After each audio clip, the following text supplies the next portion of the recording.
Hello from a gorgeous yet very windy Marion, Iowa. Today is T plus 7 days since I retired. Short recap, I was already financially independent, but the company I worked for decided they were going to close down our site, so I decided to retire when they did that. Got nice, cash and prizes for doing that.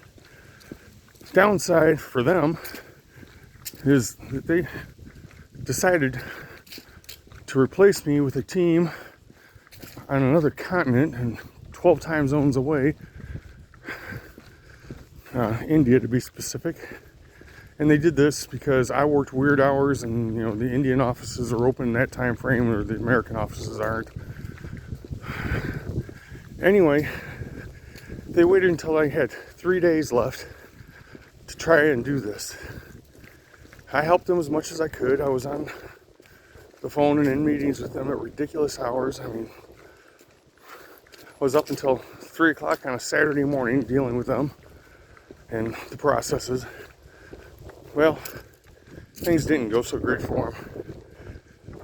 On Friday of last week, which was T plus 3 days, my old boss called me, and I told him what to do to fix some of the issues they were having, and I'm sure he didn't understand it as I predicted at the time. There's a prior recording out there for this.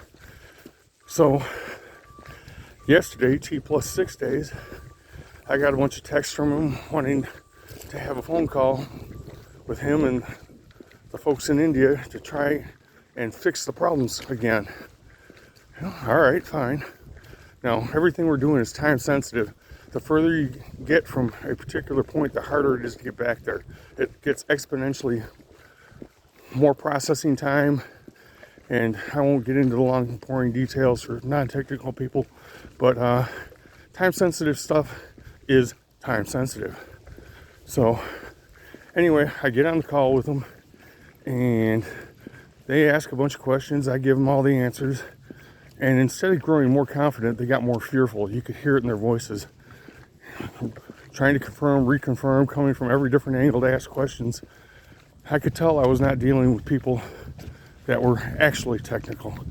I had people on the phone that may have read a couple of lines of code, may have even sat through a class with instructions on how to do things, but nobody there, I don't think, I can't be positive on this, but from the questions I was getting, nobody there had written anything original. And tell them, this is how the stuff works. If you want to get around this or get around that, you're going to have to write a subroutine to do this and that, and silence and more fearful questions.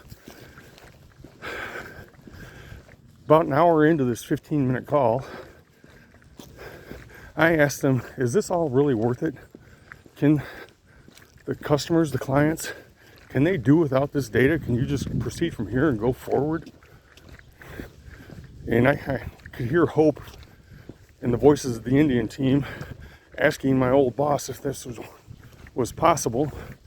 And I could hear disappointment in his voice that to this point we had never missed any data, never missed a report or anything like that. But while he was hemming and hawing, I just told him that, hey, decisions have consequences and costs. Tell them this is part of your location strategy. You had a team in place to do this, now you don't. So you're making do with what you got. And, sorry, but this is the real world you're in. And after a couple more minutes of hemming and hawing, he said, yeah, he'll take it back to his boss and to the clients and point out the difficulties and how it's not worth it. And yada, yada, yada. But anyway, they didn't need me until they needed me. And now they couldn't do without me, and now they're going to have to do. So, I don't want to gloat, but it is kind of, well, it's nice to know that my old boss and his bosses and the clients and whatnot are going to miss me for a while. I wish them well, tried to help them. Decisions have costs. Have a good day, folks. I'll talk to you again soon.